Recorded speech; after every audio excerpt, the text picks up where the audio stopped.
धन धन भागे अंगनवा की बजला बदना मानु हो। धन धन भागे अंगनवा की बजला बजाना मानु हो। ललना जौने कोखी बेटी जन्म लियु कोख होला पावन हो। ललना जौने कोके बेटी जन्म लियु कोख होला पावन हो। ललना जौने कोखे बेटी जन्म लियु कोख होला पावन हो। दादा लुटावे यन धन दादी रुपैयानु हो। दादा लुटावे यन धन दादी रुपैयानु हो। ललना देखी देखी हर सिल मनवा की लगला लुभावन हो।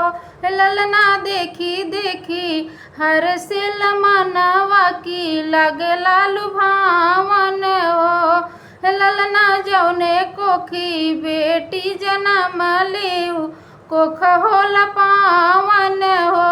ललना जौने कोखी बेटी जन्म लियु कोख होला पावन हो। राजा जी के मनवा आनंद भये ननदी बधाई गावे। पिया जी के मनवा आनंद भये ननदी बधाई गावे हो। ललना कूदी कूदी नाचला देवरवत देख के सुहावन लागे हो। ललना कूदी कूदी नाचला देवरवत देख के सुहावन लागे हो। ललना जौने कोखी बेटी जन्म लियु कोख होला पावन हो। ललना जौने कोखी बेटी जन्म लियु कोख होला पावन हो। बिटिया से बनल बाटे सकल समाजवानु। बिटिया से बनल बाटे सकल समाजवानु हो। ललना जौने कोखी बेटी जन्म लियु कोख होला पावन हो।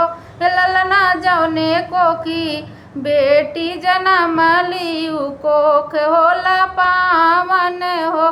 धन धन भाग अंगनवा की बजला बजाना मानु हो।